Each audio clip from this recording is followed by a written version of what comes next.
Okay, good morning, Boker Tov, a good vach and a Shavua Tov. Welcome to those who are here in person and to those who are joining online. I want to thank our sponsor for this Pre-Pesach workshop, Dr. Ronnie and Jennifer Herman and Naftali and Shani Herman, in memory of Lou Herman, Chavar Aryeh Yaakov Eliezer ben Chavar Naftali, whose year is the 6th of Nisan.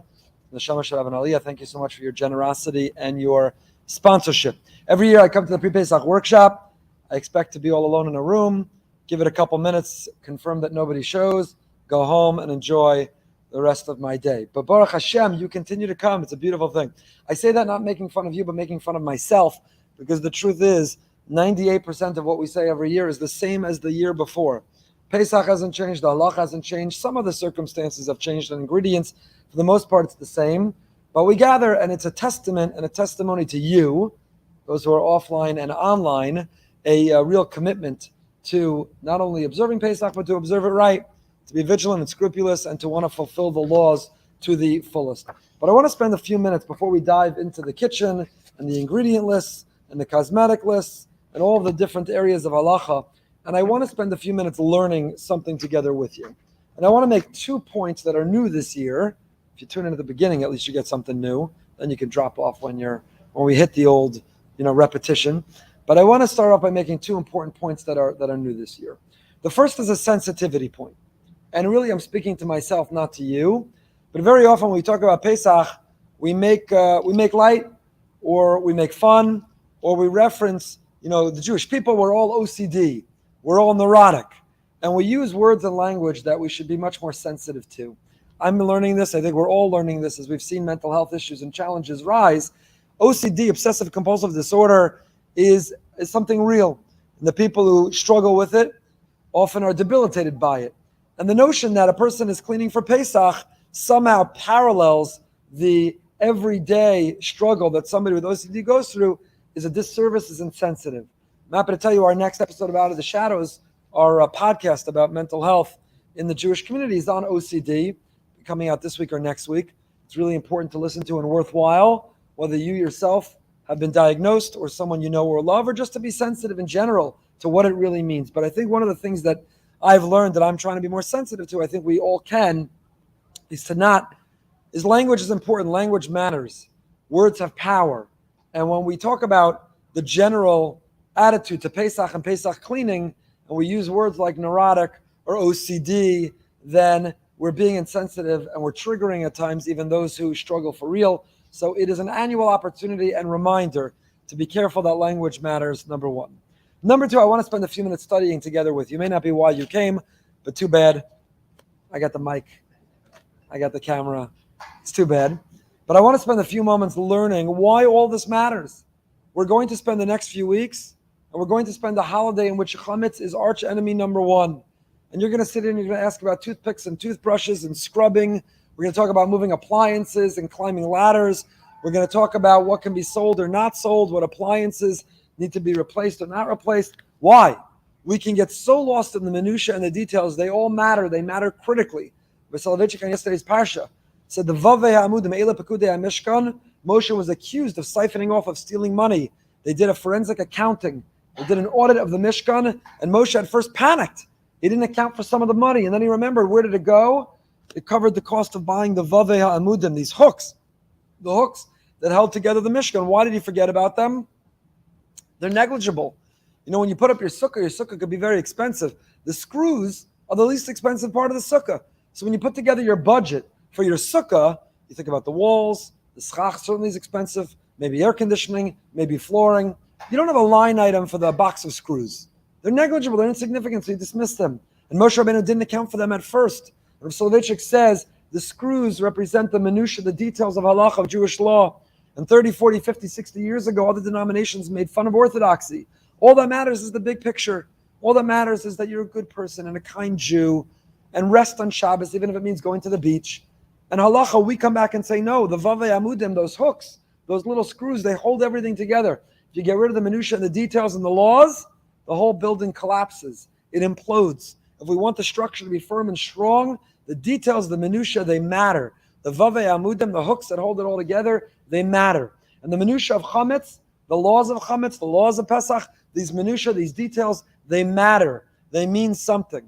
So you can't neglect them and you can't negate them, but you also can't be so consumed by them that we lose the forest for the trees. So a beautiful sefer called Shehechyanu. Shehechyanu is a collection of the teachings of the students of the Heilige Baal Shem Tov, of Chassidus, on a different topic. This is the Shehechyanu on Pesach. And in the chapter Al Bir Chametz, he says the following. Bear with me a couple minutes, and I promise you we'll get to the workshop while you came. We had the workshop early enough this year that you're not panicked. We always choose which is the Sunday. Too early, nobody's going to come. Too close to Pesach, it's too late. I don't know if we got it just right, like the Three Bears this week, but we have enough time that we can learn something together for a moment. Told us Yankov Yosef, the Baal Shem Tov had a Talmud, who wrote the first sefer of Chassidus, which is a collection of the teachings of the Baal Shem, known as the Toldos Yankov Yosef. On Parshas Kedoshim, he writes, Nirali Dedine Pesach Kol Al Beizin Yanim. When it comes to the laws of Pesach, we're including two things. Kamo b'chol mitzvos u'b'chol mitzvos tefillah, sheyesh bo guf u'neshama. When it comes to every mitzvah we observe, it's made up of two parts. There's the body, the physical component or expression of the mitzvah, and there's the neshama. There's the soul of the mitzvah. So for example, davening, we say words in a siddur, we read them, we recite them, we move our lips.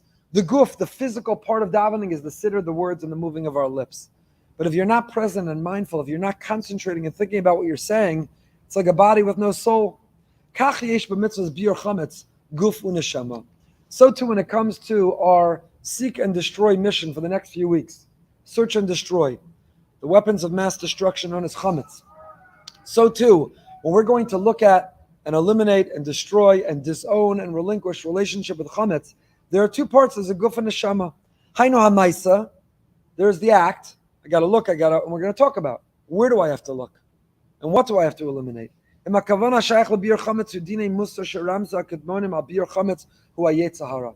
we can't go through the external physical motions. We can't live the guf of bir chametz and neglect the neshama. We're so consumed and we're so busy with where is it and did I get rid of it and am I ready and how do you kasher and what do you buy, that we never stop and pause and we never take that deep breath and we're never focused and mindful. What is chametz? What am I looking for and why am I getting rid of it? And what is it in my life? Where is it in my heart? And where is it in my soul? And where has it been in my lifestyle? And where is it in my practice? How do I eliminate it? In the moment of Bedikas Chametz the night before Pesach, the moment of Bir Chametz on Erev Pesach, a person should be mindful. We're not going to take the time he goes through the 10 pieces of bread that we hide.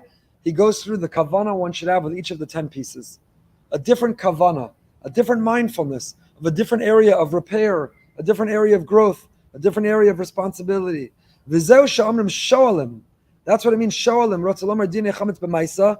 V'dorshin dinei musar ha'shayach l'maisa b'yer she'idru ha'shachacham. 30 days before Pesach, sho'alim v'dorshin b'chag, shloshim yom kodem ha'chag. We ask, and we extrapolate, and we learn about the holidays 30 days before. Why does it use a double language? Sho'alim v'dorshim. Just say, learn the laws. Some say, by the way, this is an answer which is given. I don't know that we really follow this. It's more homiletical. But why isn't there a bracha of Shehechyanu on Bir Chametz? You make a Shehechyanu and read the Megillah. You make a Shehechyanu Seder night. You make a Shehechyanu when you hear the shofar. Every time you do a mitzvah you haven't done in a year, you make a bracha of Shehechyanu. Why don't we make a Shehechyanu when we destroy the chametz? When we search for the chametz, you make a bracha of Bir Chametz. Why don't we say a Shehechyanu? So the Heilige Bnei Yissaschar, the Bnei Yissaschar says, why? Because Shloshim Yom Davka Matchilim Miyom Purim Lo Davareku Vatam Al Pi Mashkazav Arav HaKadosh Balaches Lavram the B'chol Shana V'Shana Shloshim Yom Pesach Hashem Yisbarach Barov Rachama V'Chasadav Mamtzi Pidyon Lebanav. When do you begin preparing for Pesach? Purim. Purim is exactly 30 days before Pesach. That's why Sholem V'Dorshim B'Chag Shloshim Kodem B'Chag. Some of the Meilech Meshemur even brings it down to open up Hilchos Pesach at the Purim Seder, at the Purim Suda. At the Purim Suda, you open up the laws of Pesach. You begin to study the laws of Pesach at the Purim Suda. So you see, you're getting ready for Pesach as of when? Purim. So the Shehechyanu of Purim applies to Pesach. Some answer. So when is the mindfulness? When are you already beginning? Sho'alim v'dorshim b'chag, shloshim yom kodem ha'chag. So why the double language of sho'alim v'dorshim? So he says, sho'alim means the guf. What are the halachas? A kazayis, a kabetza, where, how, what. Those are the physical manifestations. What's the darshan? Sholan is asking the halacha, the guf. The darshan is the neshama. What's the neshama of Pesach? Why am I doing this? What does chametz represent? What does matzah represent? What is this really all about? What am I really doing over here? And he elaborates, which I won't take the time because we've got to go on. But really beautiful. Really beautiful descriptions. Chametz is gaiva. We know that chametz and matzah, the only difference between the two is time. They're made from the same ingredients. They're made from flour and water. The only difference is time. When you allow time to impact the mixture of flour and water, it elevates. It's elevated. It swells, just like pride, just like arrogance. Chametz is our ego. And our ego is responsible for anger, envy, arrogance, all these attributes and traits which sabotage our own success. When we look for that chametz, we're looking for the ego in our life. Where did our ego lead us astray? Where did our ego tempt us? Where did we swell with pride, leaven, like the chametz is the Yetzer Hara, but the Yetzer Hara specifically of the ego, the so'or, the leaven in our lives. So that's what they all say, what we're looking for. So Pesach has a guf and it has a neshama. We spend so much time and so much money focused on the guf of Pesach, we cannot neglect the neshama of Pesach. So we're about to get into the guf, but I at least wanted to share a few words about the importance of the neshama of Pesach. And what does that mean? You see, there's a lot of parallels between the laws of chametz and the laws of avodah zarah. Asar b'mashu, asar b'hana. A lot of the laws which are unusual that apply to idolatry, to getting rid of avodah zarah, apply to chametz. Because chametz is avodah zarah. How is it avodah zarah? The ego. In life, we worship God, we surrender and submit to Him, or we're worshiping our ego, what we want, what we need, what we crave, what we desire. It's our ego. So Pesach, for 1 week a year, and for the weeks that precede it, for the 30 days that precede it, we're focused on evaluating, taking stock on our arrogance, our ego. Is it inflated? Are we filled with pride? How can we look for it? And it can't be present even a little bit. It's asur b'mashu, even in the smallest amount. We're supposed to look for our own. The Avodah Yisrael says, Yesh b'nei adam she'enim mashkichim ha'ma'aseim, ha'ma'aseim shel b'nei adam ha'cherim. That where do you have to look for chametz? We're going to get to this in the guf in the moment.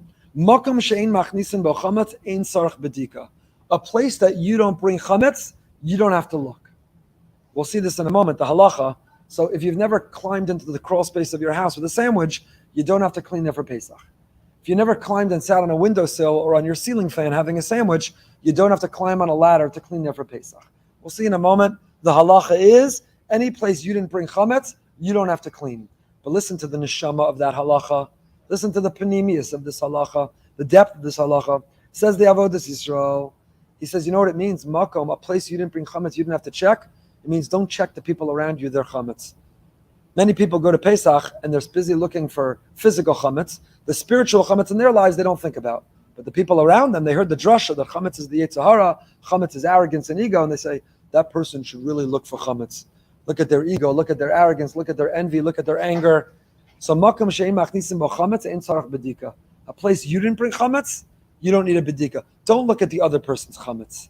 Only look for the chametz in our own lives. We don't look for the chametz in other people's lives. And he goes through this beautiful sefer Shehechyanu, halacha by halacha, one by one, how each of these physical halachas, how the laws that pertain to the physical chametz, each have a symbolism and a depth and a theme. They each have a neshama and a panemius to them that are about the attitude. We're doing so much more than just looking for chametz. So I beg you, we're going to spend however much time right now going through the kitchen and the ingredients and the cosmetics and the medications and all of the guf, all the physical parts of chametz. Don't leave it at that. For the 30 days from Purim till Pesach, Shoalim, we need to learn the halacha, but Dorshim, we need to also get into the pnimius, the kishkas, about why we're doing it. What is the symbolism, the deeper meaning, the deeper reasons? How can it transform us? Look for the chametz in our lives. Don't look for the chametz in other people's lives. That's not our job. It's also b'mashu like avodah zarah. It can't be present even in the smallest amount. And that is all I'll say. A third point, and then we'll begin. Yes? When you attach these different things to 10 pieces, yeah.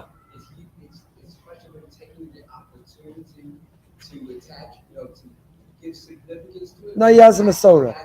It actually has significance. It's based on the Kabbalah. Yeah, it's based on these very holy and high ideas.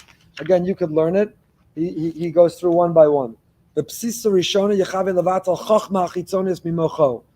one, the first piece of bread, Person is looking levatel. We're trying to nullify and getting rid of the external chachma that's entered our brain. We've been influenced, and we've been the assimilation, the intellectual assimilation in our mind. Number two, l'sakin koach habina, machshavasa archavas urayonos ahavasa v'yiraso. Number three, lecture daito machshavas lemidosav. It's Kabbalistic, and he goes through chesed, gvura, tiferes, netzach. Some of this is over my head. I'm not going to tell you I understand all of it, but he has a tradition about the 10 spheros and the 10 pieces of bread and how they correspond and what we're looking for. It means that in Yiddishkeit and Judaism, it's true for everything. You have to hear the shofar, and there's a tekiah and a shvarim and a true and a tekiah. You got to get it. I'm about tokeah. You got to get it right. One breath, two breaths, how long each one lasts. There's the guf. There's the physical part of the law. Shofar can't be cracked, can't have a hole. There's the physical laws, but there's a depth to it. What are you thinking about? You're coronating the Almighty. We're at His inauguration. So for every holiday, and in fact for every mitzvah, for every deed we do, from davening to tefillin to Shabbos candle lighting, there's the guf, there's the physical part of what we're doing, and there's the neshama. Our generation has so neglected the neshama of mitzvahs. We're checklist Jews. Check, check, check, check. It's not just checklist. You got to put a check not only next to the guf of the mitzvah, you got to put a check next to the neshama of the mitzvah. Again, now is not the time, but it's worth studying a lot more in depth. It's worth getting into this too. Okay, the third and last point, and then we'll get into the halachas. The third and last point is an idea from Meilech Biderman, Rabbi Biderman's Haggadah. They just came out with it in English this year. It's been out for a while in Hebrew. My friend Shirley Besser put it out this year in English. It's worth getting. I think they already had to reprint it. They ran out so quickly. So sought after. Rabbi Meilech is the best. The Haggadah quotes the Rasha who challenges, Ma ha'avodah azos lachem. What is all of this to you? Why does he choose the Seder as the time to ask? You think about it. Sit down at the Seder. You're reclining. You're comfortable. You're lying on a couch. You're going to have 4 cups of delicious, expensive wine. Yom Kippur, ask, Ma avodah azos lachem. Who wants to fast for 25 hours? You can ask it on Yom Kippur. Ask it on Tisha B'Av. Ask it. Pesach is when you ask, Ma avodah azos lachem. This is when the Rosh is inspired and motivated to challenge, what is all this work for you? Says Rabbi Meilech Biderman, we're misreading. It's at the Seder the Rasha asks, but he's not asking about the Seder. You know what he's asking about? Everything that led up to the Seder. He says, for the month before the Seder, all I heard you do was krechts and moan and groan and complain and cry. You were miserable. You're miserable. Someone said, Pesach, you broke out in hives. You were miserable, busy complaining about all that you had to do to clean, to prepare, to kasher, to get ready. And after hearing the parents complain and yell and not to bring chametz anywhere, hearing them moan about how hard it is, how miserable it is, how expensive it is, the Rasha shows up and says, was this all worth it? Ma avodah azos lachem. If you're so miserable, then I don't want any part of this.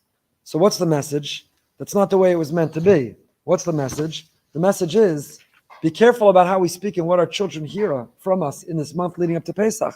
They should hear excitement and smiles and joy. What a geschmack. What a privilege. What a bracha. Getting rid of the ego. I'm getting rid of the chametz. Come, join me. Let's do it together. What a privilege. What an honor. What a gift. We're so lucky. So the attitude we bring, there's so much expense. So much at risk. Children who walk away, ask them why. They'll say, my parents were miserable. They complained about the expense of being a Jew and how hard it was. How shvetz zayin yid it was. So if we don't want our children to be challenged or walk away, then we need to be thoughtful and we need to be vigilant in the attitude that we give and that we bring. Okay, so those 3 disclaimers or introductions. Number 1, let's be sensitive with the word and the language we use. Don't talk about being neurotic or OCD. Those are real issues, real diagnoses. And if a person doesn't have it, don't talk about it because it's not kind. It's insensitive. It diminishes the person who struggles with it. Just because it's Pesach, we shouldn't use that language. Number 2, the guf and the neshama of a mitzvah. You can't just be taken by the guf of this mitzvah. Be focused and mindful of the neshama also. And number 3, the joy, the geschmack, the simcha of the mitzvah. You got to have a simcha. Got to have a simcha for every mitzvah that we do, because if we're not besimcha, our children will hear that. The Rambam in his introduction, and now we go back to everything I've said every year. So, Baruch Hashem, God bless you. More power to you that you're still here. The Rambam in his introduction to the halachas of Pesach says, it's worth chazering. For me, it's worth chazering. I'm grateful you're here to listen to me repeat it to myself. There are 3 positive commandments and 5 negative commandments when it comes to chametz each year, or when it comes to Pesach, I should say, each year. The 3 positive commandments are lahash bezoor. You have to actively destroy the chametz.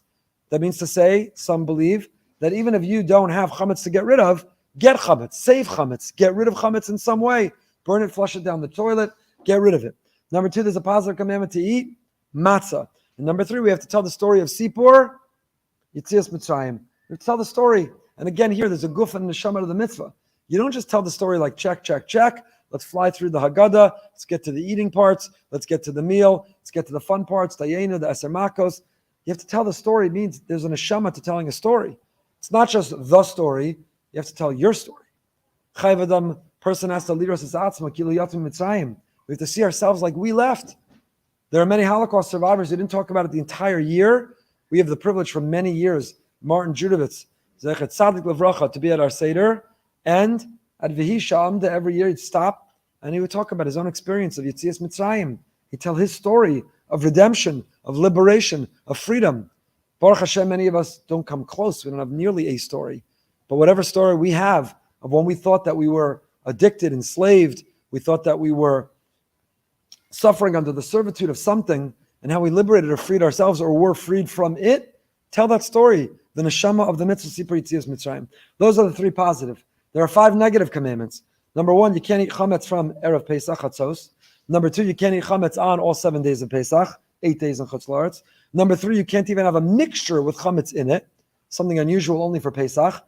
Number 4, Bal Yirah. And number 5, Bal Yimatzah. You can't even see, you can't find chametz. It's not only that you can't eat it or benefit from it, you can't even own it. It cannot be found in your home.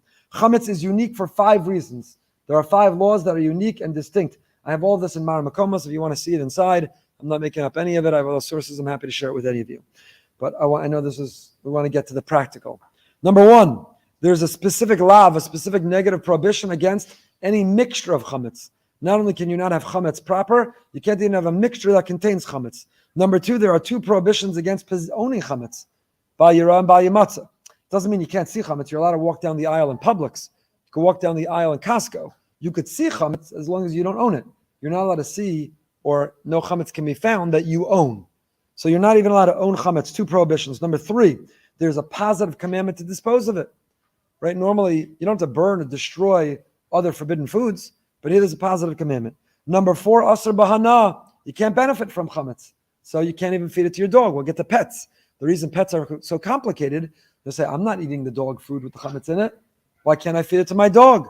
Because you own the dog and you're benefiting from giving it to the dog. You can't benefit. Does that mean you have to sell your stock in companies that produce chametz? It's a big discussion in halacha. Depends how you understand corporations, minority ownership, majority ownership, stock you own. Do you have to sell the stock? And number 5, chametz is asr b'mashahu. Even in the most small amount, a negligible amount, it is prohibited. What is chametz? What is defined as chametz? Chametz is anything made of the 5 types of grains, which are wheat, spelt, barley, oats, and rye.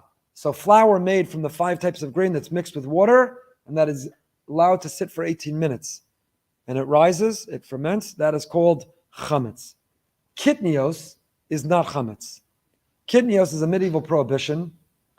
The medieval Ashkenazi rabbis, for one of 2 reasons, either because kitnios can be manipulated, the flour from kitnios, legumes and beans and certain types of nuts, the flour that's produced from it can be manipulated into a food that looks like bread.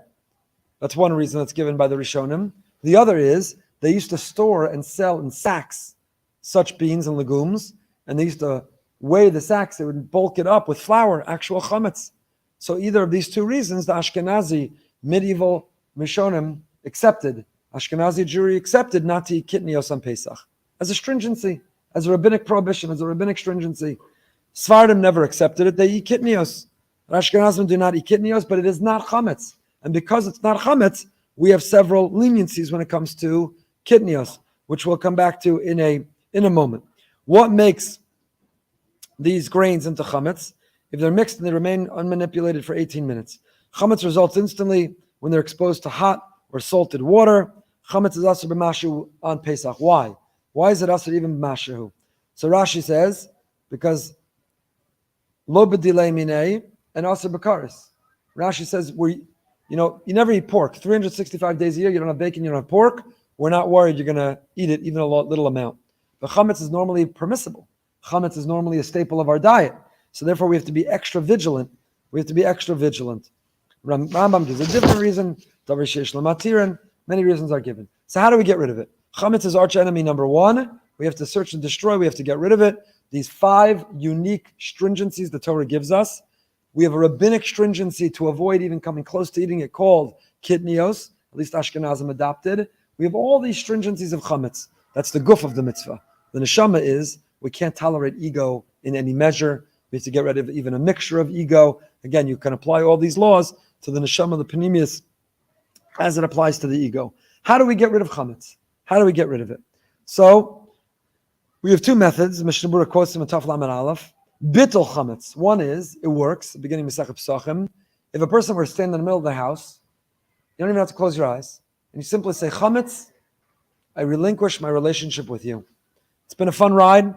It's been special. I've enjoyed you, particularly in forms with sugar. But alas, all good things come to an end, and this relationship must end. So a person who's mevatel, bittul, person who declares, makes a declaration, I relinquish my ownership of this chametz. All the chametz should be like dust. And I have no relationship, I have no ownership, it is not mine. Does that work? Would that be enough? Yes. So, midoraisa, biblically speaking, if a Jew would stand in the middle of the house or anywhere in the world and would simply say, whatever chametz is in my possession, in my kitchen, in my cabinets, in my utensils, in my bedrooms, in my dressers, I have no relationship with it, I don't own it. It is hereby like dust of the earth, it's hereby ownerless. Would that work to avoid these prohibitions on Pesach? Absolutely. Why don't we do that? It's good enough. Why don't we do that alone? What else do? We do bedikas chametz. We search and we destroy. Why? Why do we add that level? Because of the fear that when we end the relationship, we don't really mean it. And what's the evidence? Because forget Pesach. Just every time we've gone on a diet, how many times have we ended the relationship with the donuts, with the potato chips? How many times have we ended the relationship with the chocolate? And we keep going back to those relationships.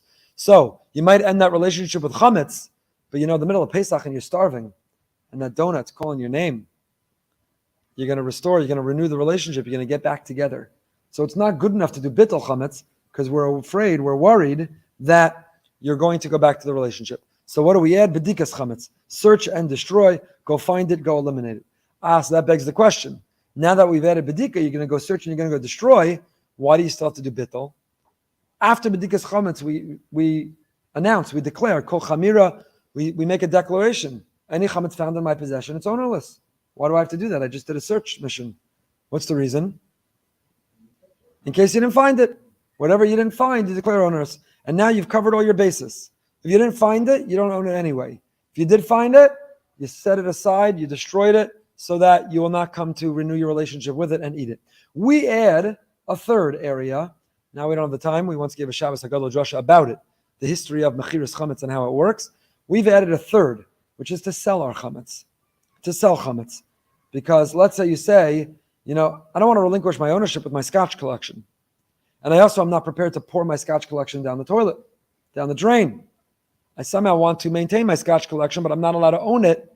It's chametz mamish on Pesach. So what do? I can sell it. How does that work? Is in the harama, a legal loophole?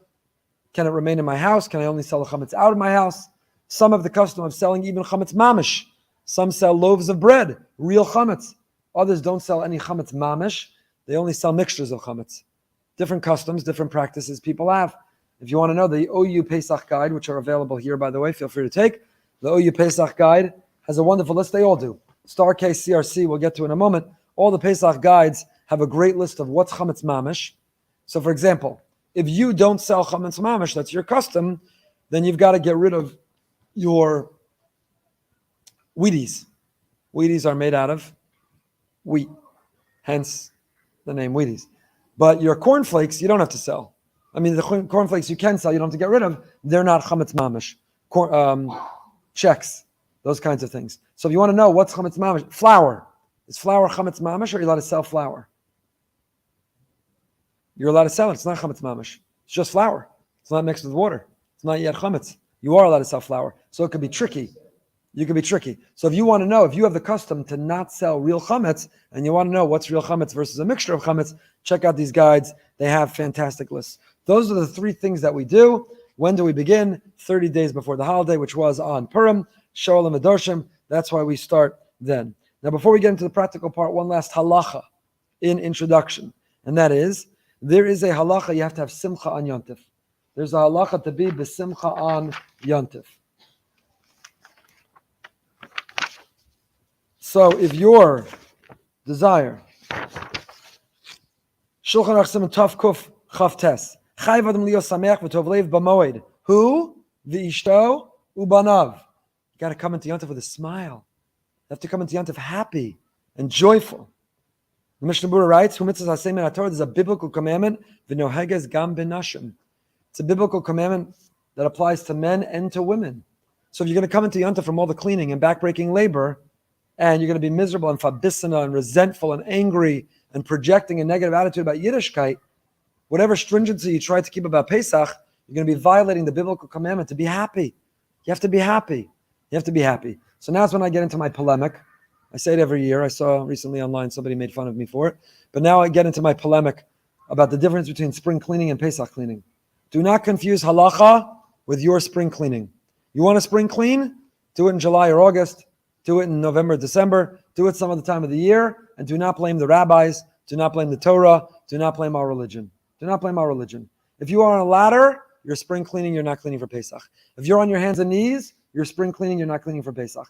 If you have toothpicks or toothbrushes out, you're spring cleaning, you're not cleaning for Pesach. Cleaning for Pesach would not demand any of those things. And those are all that give you the aches and the pains and the misery. So the misery is coming from what you're choosing to do that has nothing to do with halacha and nothing to do with this holiday. Do not blame God, religion, Yiddishkeit, Torah, halacha, or the rabbis. Yes, it's my polemic. I won't apologize for it until we drill it home. This is not mine. I didn't invent it. This is not new and modern. Rav Scheinberg Zatzal wrote a whole guide. Rav Scheinberg emphasized and drove this home over and over and over again, that if you know and if you follow what the actual halacha is, then you will not drive yourself crazy. You will clean for Pesach and not do more than that. So what is the guide? What do you need to know? Any search. Here are the prerequisites for the search of the chametz in the home. And with this is when I get in trouble every year, it should take, not your kitchen, outside of your kitchen, it should take less than a day to get your house ready for Pesach. If you're cleaning for Pesach, not spring cleaning. It's the part where my mother starts yelling at me. But too bad. This is the halacha. If you're doing cleaning for Pesach, not spring cleaning. Why? Why? Because the halacha, you can look it all up inside. Mishnah Berurah Taf Lamed Dalet Sif Cotton Vav. If you find on Pesach, or let me go backwards, what is the chametz that you need to get rid of? Which type of chametz do you need to get rid of? So the following. If during the year chametz is not brought into a place, there's no need for it to be checked or cleaned on Pesach. You can look all over. Mishnah Berurah, Taf Kuf Lamed Gimel, Taf Kuf Lamed Aleph. Mishnah Berurah quotes all of it. It's basically the Mishnah at the beginning of Pesachim. You have to check any place that you have to worry the chametz came. So if you didn't bring chametz ever into your garage, into that room, into that cabinet, into that crawl space, on that windowsill, if you never moved an appliance and sat behind it and ate a sandwich, if you never moved a bookcase or a dresser and sat behind it and ate a sandwich, if Nebuch, your bookcase, hasn't been touched in 10 years and is gathering dust because you're so busy watching Netflix, you haven't read a book since you've been a child, then you do not need to check it for chametz. That's the halacha. It's the Shulchan Aruch, it's not me. Einan sarach bedika. Shemestama ein machnisam mem chametz, ela im ken yodeh shechnes mem chametz. Mishnah Berurah says that the default is you didn't bring chametz there unless you knew that you brought chametz there. Now, all bets are off if you have young children. Mishnah Berurah quotes, if you have young children who can bring chametz anywhere in the house, now everywhere might have the status of a place that you might have brought chametz. But if you know, you're an adult, you don't have little children living in the house, or your little children are incredibly disciplined and live in fear, they know they can't carry around chametz because Pesach is coming up as of Rosh Hashanah. So then, any place you didn't bring chametz, you don't have to check. That's halacha number one. You understand how much we've just eliminated of cleaning for Pesach? So if you're not in the habit of bringing chametz into your sweater drawer doesn't need to be cleaned for Pesach. If you're not in the habit of putting chametz on the bookshelf, you don't have to check them for Pesach. Number one. Number two, if not used on Pesach, if you don't plan on interacting, accessing, or using it on Pesach, you do not need to check it or clean it. All you need to do is seal it and put it away. So if you don't plan on going into a room over Pesach, you know how you clean it for Pesach? This is so fun. This is my job in our house. You close the door, and you put a piece of tape across it. Voila, The room is clean for Pesach. You're going to take your KitchenAid, you're going to take your mixer, you're going to take your blender, you're going to take your bread maker, you're going to take all these appliances, your toaster oven, all the appliances that you're not going to use on Pesach. Don't take out a toothpick. Don't take out a toothbrush. Don't sit and go crazy trying to clean every crack and crevice. You know what you're going to do? You're going to put it in a box, put a piece of tape over it. Voila, they're ready for Pesach. You're going to put it in a cabinet or a closet. You're going to put a piece. I'm the tape guy in my house. I take the tape on Erev Pesach. I walk around the whole kitchen with Yocheved. I tell her which cabinets are we using, which are we not. Tape, tape, tape, tape, tape, tape, tape. House is ready for Pesach. It's unbelievable. Tape up the cabinets and tape up the dressers. Tape up the rooms. Tape up the areas. Anything that you're not going to access or use over Pesach simply needs to be taped, covered, closed, and it is ready. Assuming you're selling your chametz, whatever chametz might be found in it is sold. Is sold. Crumbs. Rule number 3. Again, we just narrowed it down even further how much time it should take you to clean your whole house. Any area chametz didn't go, you don't have to clean. Any area you won't access, any item you won't touch. So for example, a playroom, if you do have kids in your house, you have a playroom, it has lots of toys. Kids like to eat snacks while they play with their lots of toys. All the toys and the toy chest often has chametz. You could kill yourself trying to get the playroom and the toys ready for Pesach. You know what's a much better way? You take the toy chest, or you take a big box, you throw all the toys in them, and you put a piece of tape over it, and you put it away.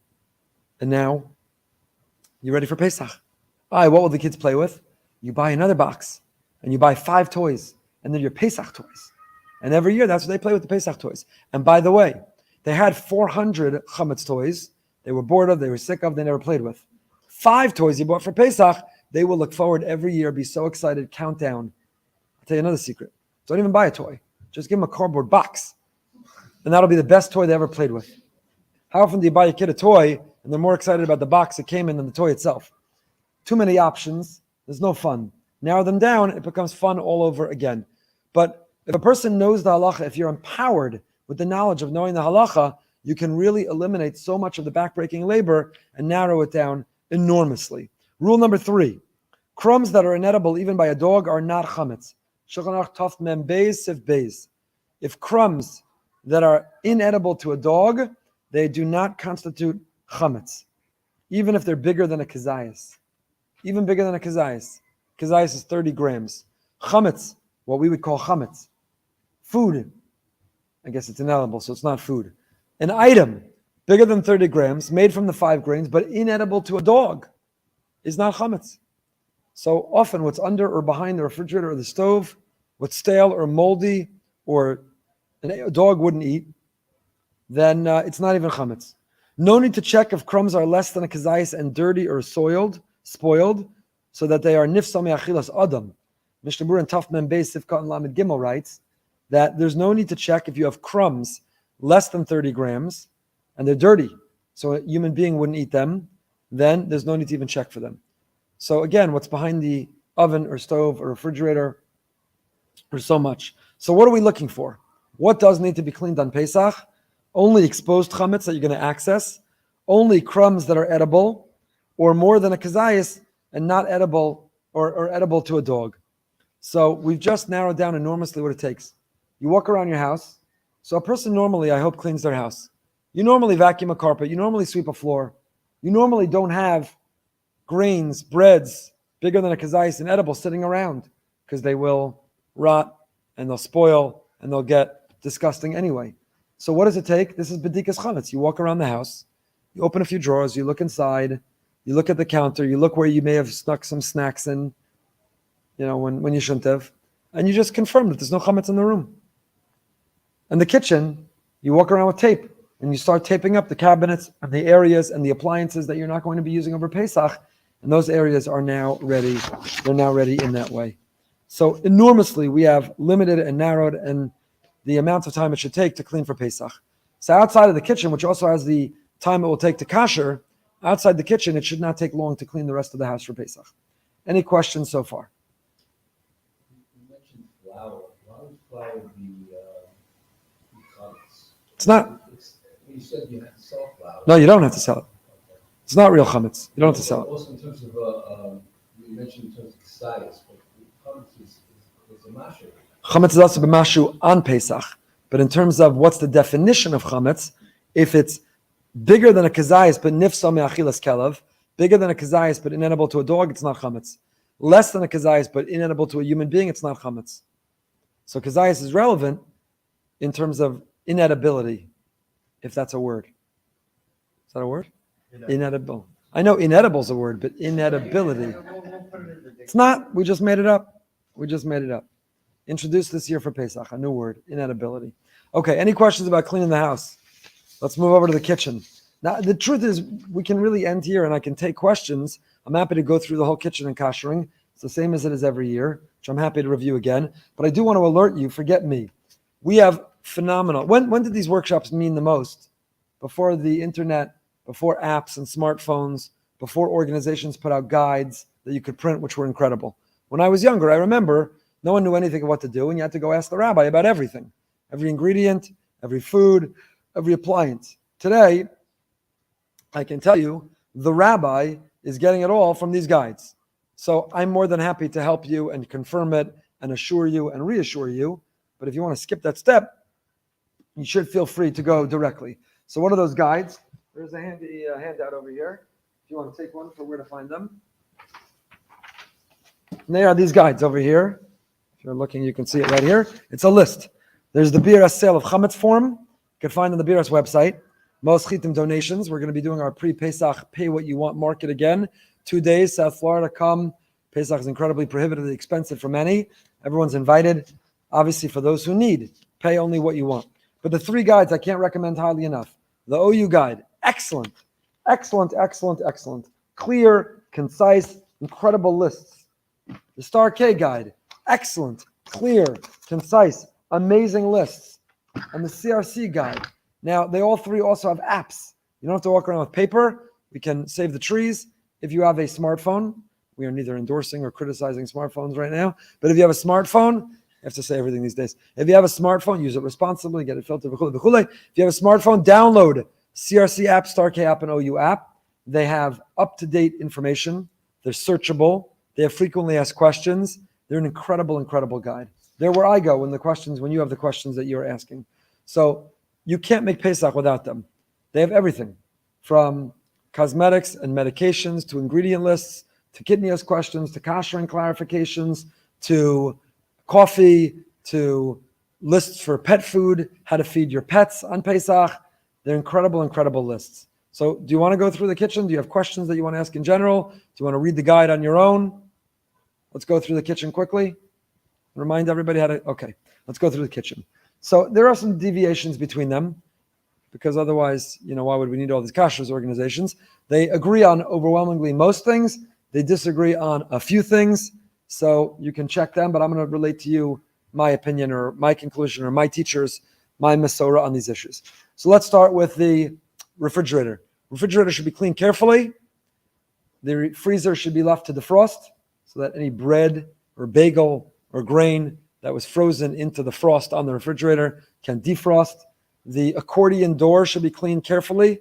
One of the ways when you can't get in carefully everywhere to nevertheless get rid of the chametz problem is to use a caustic spray. Take a bleach or a caustic spray around the rubber accordion of the refrigerator freezer door. If you can't get into it, no need to use a toothpick, because then you've made it inedible to a human and to a dog. And we already saw inedible is not chametz. Chametz is only that which is edible. Inedible is not chametz. That's why, by the way, every year they produce it. The CRC has this wonderful letter at the opening of its guide that is signed by all the major rabbanim from Chicago. And any cosmetic which is inedible, you don't have to worry about. So that's like 90% of cosmetics. They're inedible. So you don't have to worry about, are they pesachdik, not pesachdik, chametz, not chametz. Anything inedible is not a candidate to be chametz. So when you spray a caustic spray, you eliminate the edibility of it, and therefore it is not chametz. Lining the refrigerator. The minhag Yisrael is to line the refrigerator. You don't really need to if you've cleaned it carefully and it's all cold. There's no possibility of the transfer of taste. So why is that important? Because on the one hand, we maintain the minhag. The minhag Yisrael is to line it. You should line it, paper towel, something else. On the other hand, you don't have to drive yourself crazy. You don't have to do arts and crafts and start to tape together paper towel to make sure you get every square millimeter of the refrigerator shelf. Generally, put down a piece of paper towel and let the food sit on it, but don't drive yourself crazy in lining the refrigerator and the refrigerator shelves. That is the refrigerator. Let's move over to countertops. Depends on what material your countertop is made out of. We paskin, that you can kasher not only stone and granite, you can kasher formica. Formica that has cracks and crevices where chametz can get in is a problem. That should be covered. But the other smooth area of formica can be kashered. How do you kasher it? How do you kasher granite, quartz, resin? How do you and each of these CRC Star KOU have lists of every type of countertop that's possible and whether they can be kashered or not kashered. If they can't be kashered, obviously they should be covered. If they can be kashered, they can be kashered. How are they kashered? So how did the countertop absorb? The rule when it comes to kashrus is kibolo kach polto. The way it absorbed is the way it's purged. The same manner or mechanism that a taste was absorbed is the same way that you purge it of that taste. If it was transferred through heat, then you get it out through heat. Through liquid, through steam, through pickling. However it absorbed the taste is how you purge it. How did a countertop absorb taste? Irui, because something spilled on it. So how do you get it out? By spilling, by kashering with irui kli rishon. So you heat water in a pot. It can be any kind of pot. Some of the minhag have a special Pesach kashering pot, but it could be any pot. A chametz pot, a milchik pot, a fleshik pot. Here's the thing, it has to be a pot that wasn't used for 24 hours. Any clean pot that wasn't used for 24 hours can be used to kasher. How do you kasher? You bring the water to a rolling boil, what Chazal call mala ababuos. It's an onomatopoeia. Ababuos sounds like rolling boil. So you bring the water to a rolling boil, then you take the pot and you pour it along the countertop. You can't just splash it. You can't stand on this side and pour it so the water runs along the whole counter, because by the time it gets to the end of the counter, it's cold water. You're not actually kashering. So you have to walk with the pot as you're pouring it along the countertop. Be very careful.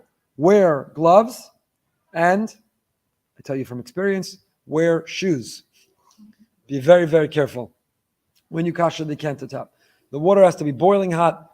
Mala babua is bubbling, and you can't splash it. You have to walk with it along the countertop. Many, in my home, when we redid our kitchen now many years ago, my wife decided that I was no longer going to be kashering that way because the water runs down and into the cabinets and they can warp and it can destroy it. So there's a custom. I say this every year. I grew up, my parents covered their counter. And even though we had a white countertop, for my countertop, we had these laminated boards they were laminated with a blue laminated paper, and the kitchen looked like a Pesach kitchen.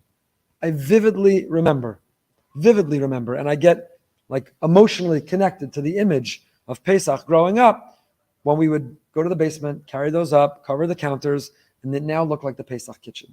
And I remember Motzei Pesach, when everyone else got to go get Pesach, pizza, but you had to first turn over the kitchen and take those covers off the counters. It then went back to looking like our regular kitchen. There's a merit. There's merit to even when you can kasher your counter, covering them. There's halachic merit. Some are strict to cover them and kasher them. You don't need to do that. Certainly it's excessive, but some have that custom.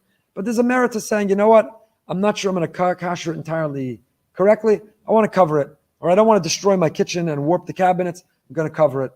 And I can tell you offline, but go to Home Depot or Lowe's, you can't just put down tinfoil on the counters. You can't put down something too thin without kashering first. So you need to get something that has some thickness, some significance to it. But if you spend the money to cut it to your kitchen once and you save it, your kitchen will take on the Pesach kitchen look. It will look different. I don't mean the Pesach kitchen, the people who have a second kitchen for Pesach, but I mean your ordinary kitchen now looks like a kitchen for Pesach. And there's a value, there's an emotional connection. You're embedding memories into your family, into your children. There's a value to that too. So if you want to know whether your counter is eligible for kashering or not, you can look in the guide. It has all the lists of what is or what isn't. I think most of you know by now. Can you use a steamer? Get asked that every year. Can you use a steamer to kasher? So the answer is to kasher. It has to be with water. You can't kasher with Moshe holds. You can't kasher with steam. You have to kasher with water. And number two, the water has to be yad soledesbo. It has to be a water that's capable of kashering, even higher. Yad nechveisbo has to be a water that's capable of kashering. The problem with most steamers, the steamer you're going to buy at Bed Bath & Beyond, that's going to take the wrinkles out of your dress or your suit, this problem with that steam is when the steam comes out, by the time it condenses to water, it's no longer hot. It's cold. If you were to run that steamer along the counter, by the time that steam condensed to water, which is what you need to kasher, it's cold. There are industrial steamers, but first of all, your counter is covered in water by the end, so it's might as well pour the water. And they're expensive, and most people don't have them. So the ordinary steamer that the average consumer can get is not eligible, it's not good for kashering. So pouring boiling water is the way that we kasher, or covering the counters is the way we kasher. Sinks. Let's move over to sinks. Again, just let me know if you have any questions. Sinks, and the guides are very creative. I think both the OU and the CRC, I didn't see the Star K one, they've got a picture of a kitchen. That's how they do it. Very adorable. They got a picture of a kitchen and they walk you through the picture of the kitchen. Wherever it is in here. Here's the OU one. Right? Everything in the kitchen. So sinks. Depends on what your sink is made out of. Can you kasher the sink? Stainless steel sink is ira. You pour the boiling water again. The way that it absorbed is the way it's removed. How did a sink absorb chametz taste? Through pouring something in it. How do you get it out? By pouring boiling water in it. Remove the drain. Ideal to replace the drain. If you can't replace the drain, clean it very carefully, or maybe take the drain, the filter out, put it in a box, tape, my favorite tape, put it away for Pesach, because it's hard to kasher the drain if you're not going to replace it. And then you take boiling water and you walk around the sink. Again, don't just splash. Walk around the sink, pour the boiling water across the surfaces of the stainless steel sink.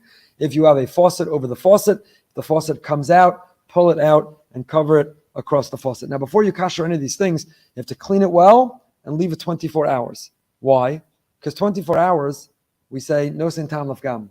Every taste after 24 hours is a stale taste. I'm not going to get into this right now. It's complicated, but strictly speaking, after 24 hours, everything is kosher. Everything's parav. Everything returns to neutral. We are strict to say, we don't really know when exactly the clock started. Did you really hit 24 hours? So we treat a atu eno ben yamo, atu ben yamo. We have certain rules and certain principles. But one of the ways that we kasher is by cleaning well and leaving 24 hours. So you're already starting at a sort of biblically speaking neutral. Now, when you kasher in addition to that, you're helping even more. So clean the sink, leave it well, 24 hours. Clean the counter, leave it carefully, 24 hours. Best time to kasher is on a Motzei Shabbos.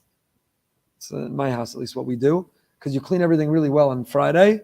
And on Shabbos, you can try to avoid using the counter, the oven, the stove, the microwave. It gets its 24 hours. Sink's a little more complicated over Shabbos. You're still serving meals, unless you have a sink you could use in your whatever other room. And then you can kasher on Motzei Shabbos. Is just a little tip, a little hack. So that is the sink. If the sink is made out of ceramic, it cannot be kashered. If the sink is made out of ceramic, should not be used for 24 hours. It should be clean and dry and then covered. Sink insert, a basin, something put inside the sink. Stainless steel can be kashered. A ceramic sink cannot be kashered. So far, so good. Microwaves. How do you kasher a microwave? How did the microwave absorb? So if the microwave has a glass tray, the glass has to be removed. Ashkenazim, at least Paskin, you cannot kasher a glass. Glass cannot be kashered for Pesach. If there's a glass tray in the microwave, it has to be removed. How do you kasher the rest of the microwave? So how did it absorb taste? Through steam. So it absorbs through steam. You get it out through steam. Clean the microwave well. There's often a filter, the area where the light is. You have to clean it very carefully. Using caustic if you can't get in there entirely. Clean the microwave very well. Leave for 24 hours. Remove the glass tray. And now put a microwave safe vessel, a bowl or a cup inside, and run it for 10 minutes until it produces steam for the chamber of the microwave and kashers it. Then fill it again, put it in a different spot, and run it again for 10 minutes. Why do you have to do that? Because the spot where the bowl was the first time didn't get kashered. You could kasher piecemeal. You could kasher in separate parts. So put a bowl or a spoon or a cup, run 10 minutes till it fills steam, then fill it again, move it. So now you're kashering the spot where it was the first run. That's how you kasher a microwave. Okay, questions? No, I love this crowd. You guys are the best. Moving over to ovens. How do you kasher the oven? If it is a self-clean oven, you do not need to wait 24 hours. Why? Because we have different standards of kashering. There's hagala, there's libun kal, and libun gomur. Libun gomur is burning. Libun kal is a lower level of heat. Hagala is boiling. Iroi is pouring boiling water. So libun gomur, which is the hottest form, let's say a blowtorch or fire or intense heat, is the highest form of kashering. It can obliterate. So there you don't even need to wait the 24 hours. If you have a self-cleaning oven, run the self-clean cycle, and if it reaches that top temperature, some people say, their self-clean often shuts off early. It has an automatic shut-off. Doesn't last the entire cycle. If it reaches that top temperature, you have produced libun gamur. If you're not sure if your self-clean is working properly, so then clean the oven well, leave it for 24 hours, and then run the self-clean, because then minimally you're koshering it even if it didn't have a self-clean. If you doubt whether the self-clean really obliterates and reaches that level of heat, I recommend try the following experiment. I don't recommend it, but I've seen it with my own eyes. If you put a wooden spoon in your self-clean and run the self-clean, you will find a pile of ash on the bottom of the oven. That's how intense the heat gets. That is a self-cleaning oven. What about a non-self-cleaning oven? Non-self-cleaning oven, clean all the surfaces, the wall, the floor, the door, the racks. Use a caustic cleaner like Easy Off. Wait 24 hours, and then with the racks in the oven, run the oven on the highest temperature for an hour. So clean it well, wait 24 hours, and run the temperature on the highest temperature for an hour. What about warming drawers? Can warming drawers be kashered? Here's our first machlokas. OU says no. CRC says yes. I like the CRC. Here's how you kasher a warming drawer. Clean it well, leave it 24 hours, and then you put a sterno inside of it, which can elevate the heat, and you leave it a little bit ajar. You have to leave it a little bit open. Light 1 can of chafing dish fuel in the warming drawer, being sure to use a can fueled with ethanol or methanol. Make sure to leave the door of the warming drawer slightly ajar, so there'll be enough air to allow for combustion and allow the can to burn for 2 hours. As with all koshering, before you begin, the warming drawer must be thoroughly cleaned and not used for 24 hours. So the CRC holds a warming drawer can be kashered, and that is the method of how to do it. He has to do a second run, then move it to another place like the microwave. No, that's a good question. Why not? You do not need to. Probably because, I don't know. That's a good question. Because the level of heat, even underneath it. Yeah, in the case of the microwave, the steam won't reach under the cup. But in the case of the warming drawer, the heat will reach underneath the sterno or the chafing dish fuel. We shouldn't give credit to one brand. We shouldn't favor one brand. Apparently, there are many brands. Okay, so we covered refrigerators and freezers. We covered countertops. We covered ovens and warming drawers. We covered sinks. What's left is stovetops. How do you kasher a stovetop? So a stovetop, the old-fashioned gas one with a metal grate, over open flame, you kasher the following. All parts of the stovetop should be thoroughly cleaned, including scraping residual food from the surface of the catch tray. Don't use it for 24 hours. The fire or coil should be turned to its maximum temperature for 30 minutes. You can kasher burners one at a time, and then you cover everything underneath the burner. So if you have a gas range or electric, cover all the area underneath, including the catch area underneath. Leave it on the highest setting till it glows, or a gas one for 30 minutes. The burners, cover the knobs or kasher the knobs by putting them in boiling water. And that is how you do a gas range or a electric stove till it burns, glows red. Yes? They can. You can either leave them there. You don't have to. You can leave them on top. You can kasher them on top of the range. The challenge is if you have you sometimes have 4 separate burners and they have 4 separate grates, or we have where they like run in between. There's a fancy name for them. Anyone know what that's called? Yeah, no, but it's just the 2. There's one grate that runs over 2 and over 2. So the easiest way to kasher those is take them off and put them in the self-clean oven and run through the self-clean. It will often discolor, so be prepared for the discoloration. It will discolor them. It's a small price to pay for being a yid. So you can do that. The knobs, catch tray, all areas should be covered, or the knobs can be kasher, as I said, by putting them in boiling water. What about the glass top? What about the glass top stove? The glass top stove. So leave all the burners on high. Don't do them simultaneously. You'll break the glass. Leave them each on high till they burn and glow red. Some say pour boiling water across the glass, not when the burners have been on, because then you'll crack it, but an additional layer, though you're not obligated. The main thing is don't put anything down on the glass in between the areas of the burners. Someone showed me this morning, they came out with something that you could put across the glass top stove and put the pots on top of it. It's not flammable. It doesn't burn. So if you could do that as a barrier on top, then you'd be good to go. Put it across I have to look more carefully at it, what it is. One more question about the gas one. Yeah. Stainless steel. How do you kasher and you have to cover it completely with aluminum foil. Yeah, you have to cover it with aluminum foil. Clean it, leave it 24 hours, cover it with aluminum foil. Cover it all the way up to where the plate comes out. Cover, yeah, underneath it, and up the back a little bit, because the backsplash also needs to be. When we talked about counters, you also have to kasher backsplash, either covering it or the splashing of water there, because the backsplash pots often can rub up against or sit up against the backsplash. So I'm told. So you have to kasher the backsplash as well. Okay, any other thing in the kitchen that we didn't cover yet? Pots and pans, silverware, so you can kasher, yes. Leave the burners on high till they glow. Don't do them all simultaneously. You're not obligated to, but some people also, when it's cool, will pour boiling water across the surface of the glass top as well, as an additional layer. And the key is not to put anything down on area between the burners on Pesach. If you have a pot whose circumference is bigger than the burner, that's okay. But otherwise, don't put a spoon or a lid or the pot down in the area between the burners. No, you'll break it if you do, unless this new substance, I have to take a closer look at it, that can be used to cover it. Could be a great solution for all glass top stoves. Could be. Vent should be cleaned carefully. Yeah. The vent should be cleaned and caustically sprayed. You don't have to kasher it, but it should be cleaned. You could go online and if you write the type of your inventory in, you could get, especially for the microwave, you can get replaceable vents. You can. Okay. For those watching online, apparently online you can find replaceable vents for the microwave, even over an oven.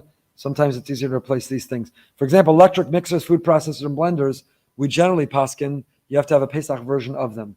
That even if you just replace the parts, it's not enough. Since they're intricate and small and they have cracks and chametz gets in, they have to be replaced. Tablecloths. Depends what they're made of. Fabric tablecloths can simply be run through the wash. They run through the wash, they're eligible for Pesach. Vinyl tablecloths are not. You need a Pesach version of your vinyl tablecloth. But fabric ones can simply run through the wash and you're good to go. Flatware, silver, stainless steel, plastic can be kashered. Again, you take a pot that hasn't been used in 24 hours, you bring water to a rolling boil, and you put them in. You can't put so much in that it will lose the rolling boil, and you can't put so much in that you lose a ratio of 60 in the water against the silverware. So you put in a little bit at a time, you take them out, you put them in the minhag is to put them under cold water right afterwards. That is how you kasher. We're going to have kashering at the shul in the parking lot if you want to bring your utensils, kiddush cups, and the like to be able to kasher here. I think with that we covered the kitchen. Any other questions about the kitchen? We covered the kitchen. Okay. Better not to. It will not reset the clock if you did, but we put tape like a big X across the sink. Don't put anything in it. Don't pour anything in it. Don't disturb the sink at all. Question was, if you put cold water in the sink, does that reset the 24-hour clock? And the answer is no. When it comes to different ingredients, again, I can read to you 4 million ingredients, but that's not a good use of your or my time. Use the apps. They're fantastic. When you're going shopping, they're the greatest thing. You're in the store, you can put it in, it'll tell you either needs kosher for Pesach certification, this type does not, this one does. For example, coffee, ground or whole bean, unflavored, decaffeinated. You need to use a certain list. Decaffeinated needs to be kosher for Pesach. There are some caffeinated coffees, instant coffees, that are automatically Folgers, Nescafe, Via, regular Via, Starbucks Via. Some of those are okay automatically without. I didn't memorize them. I don't know them. I didn't check on them. I'm looking at the same list as you. Go on the CRC, go on the OU, go on the Star K. They're all fantastic. They have great lists. So every year there are things that come up. Which coffees are okay? Which coffees are not okay? Seltzer, there's a machlokas. CRC is strict with seltzer, and the OU, I think, is more lenient when it comes to seltzer. I think it's the OU. Certified products that do not require OUP. And on that list is... Where did seltzer go? Why isn't it here? Here, water, unflavored. It's a long list. So there's big discussions. So refer to these lists and they're fantastic. Which tea? Decaffeinated, caffeinated. Eggs and milk should be bought before Pesach. Eggs and milk should be purchased before Pesach.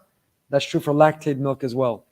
You should buy enough before Pesach that you'll need over Pesach. If you run out, go to the Grover Aroma, because Mistama they bought before Pesach. If it's being served, it's being sold in a place that's under supervision. If you ran out on Pesach, you can get from there. What are the questions? Medicines. Any pill that you swallow that you need is not a food. Take it. Do not stop taking it, because I take medicines. I know I don't look old enough. Just joking. I look very much old enough. I'm not old enough, but I take a lot of medicines. I take them on Pesach. Don't play with them. Don't start switching them. Vitamins are a different story. If your vitamins don't appear on a list, Star K is the best list when it comes to medications and vitamins. If your vitamins don't appear on the list, then go a week without the vitamins. But medicines do not discontinue. Infant formula. Again, there are great lists here. Non-food items. The following items do not need to be kosher for Pesach. Get asked a lot about this every year too.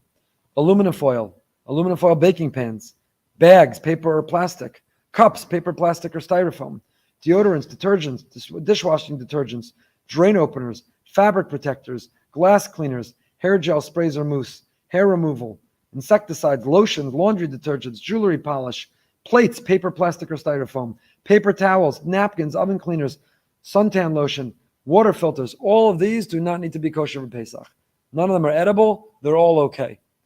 You hear that? Napkins, paper towels, cups, plates, aluminum foil, water filters, shaving cream, soaps, shampoos.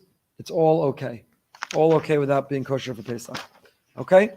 So, any other questions? Wow. You've been a great audience. Thank you so much for coming. Yes. Yeah. And I want to thank my is there any other assuming that I would not serve? Great. Right. Question. As Sephardi is hosting an Ashkenazi on Pesach, they won't serve them kitnios, but do they need to know about anything? An Ashkenazi is allowed to eat out of utensils that kitnios had been used in. Since kitnios are not chametz, we don't eat kitnios mamish, but we're not strict about the utensils. So an Ashkenazi, generally speaking, different people have different practices, but generally speaking, an Ashkenazi can eat out of the utensils and at the home of a Sephardi if they're not eating actual kitnios. Okay, you've been wonderful. Wishing everyone, people wish a Freilich Purim and a Chag Kasher v'Sameach. Should have a Freilich Pesach and a Kasher Purim. But a Freilich Pesach should not only be Kasher v'Sameach, it should be Freilich, it should be happy. Don't forget the Guf and the Neshama of Pesach. Have a fantastic day.